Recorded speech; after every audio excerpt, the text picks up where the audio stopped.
the other thing about rehab too is sometimes people say the funniest shit unintentionally. Just these morons you're in there. I had a guy because sometimes in the middle of their story about getting high, they'll give their stupid opinion on something. This one guy in rehab, he talked about he was in Amsterdam getting all fucked up. So me and my cousin were in Amsterdam. We smoked weed, a bunch of weed, and then we went to the Anne Frank Museum. And by the way, she had plenty of room. That's what he said.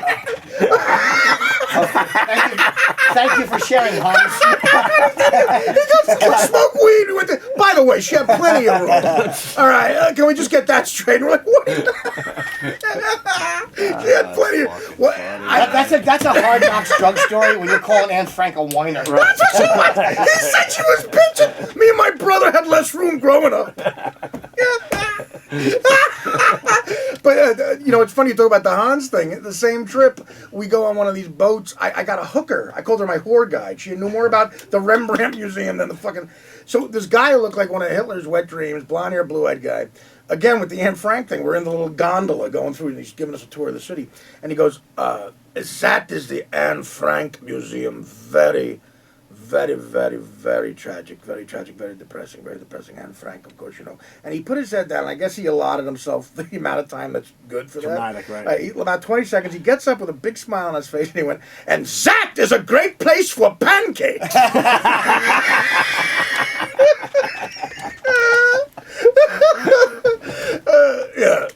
I tell him my last stand-up special, the story about this other guy in rehab.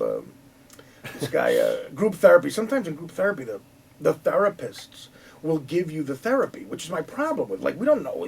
The therapists don't give you the therapy. They let the other people do it. Like, us morons are talking to the new guy. Like, what are we going to say to these people? You're the person with the fucking degree. This enormous woman, her name was Angie. She had like a cup of coffee looked like a kiddie pool. She would rest on her enormous stomach, and she would sip from it. So there's like 6 of us in the group, and this guy Juan comes in, new guy in the group, and she takes a sip and goes, "Juan, why don't you tell the rest of the group why you're here?" So he gets up, and this is what he says. He goes, "Listen, don't judge me. I'm not on that judgmental tip or whatever." That's what he said. I don't know what that means. But and then he goes, "I kidnapped my best friend's baby, and I sold it for angel dust." And then he sat down. Okay? So there was like a huge, long silence after that. I was like, "I kidnapped my best friend's baby and sold it for angel dust." Then he sat down. There's like a couple minutes. The counselor takes a sip of the coffee, looks at me and goes, "Artie, feedback?" Feedback?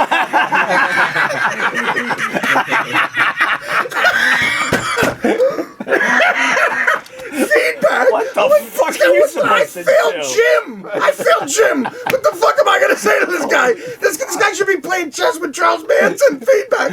Holy shit. So, but she wouldn't stop looking at me. And I talked in front of people for a living. But I was scared to death. I got up and I said, "Listen, Juan, we've all had shit days. Try not to do that again." I don't know what the fuck to say to him. And then he fist bumped me.